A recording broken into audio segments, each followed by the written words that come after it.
In this pod, we'll look closely at the Iraq War of 2003. We'll discuss the reasons it happened and the outcome of the war. In August 1990, Iraqi President Saddam Hussein invaded and occupied the nation of Kuwait in the Middle East.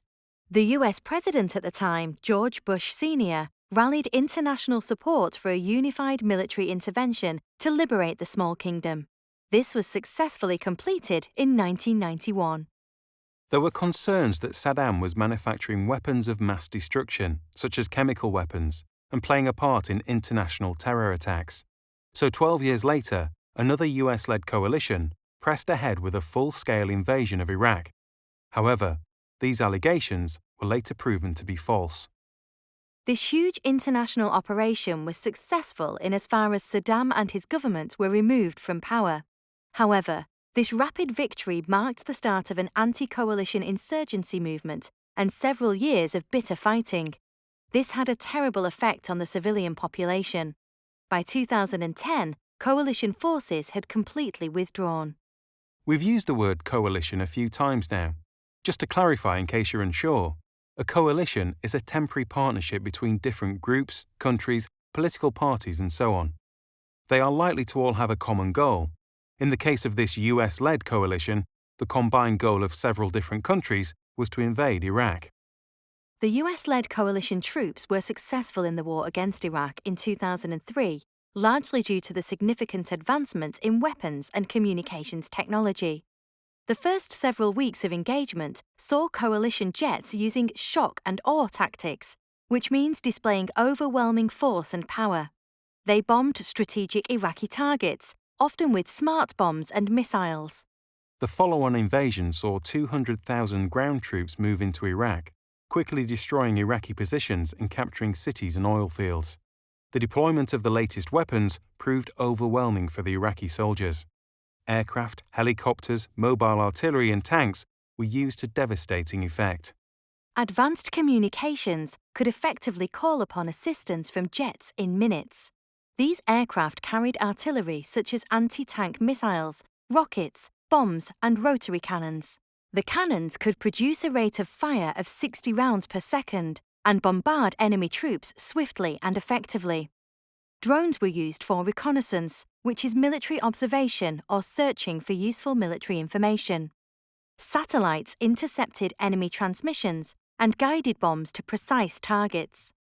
British forces used their Challenger tanks, which used laser-assisted guns and could fire 8 shells every minute. Perhaps unsurprisingly, given the advanced nature of their weapons, the coalition defeated Saddam's forces within 3 weeks. Saddam Hussein was arrested and began trial for crimes against his people in 2005. He was tried and hanged for these crimes. In spite of this dramatic victory, the unfolding situation inside Iraq deteriorated just as quickly. As Saddam's government dissolved, coalition forces found themselves unable to cope with the demands of Iraq and its population.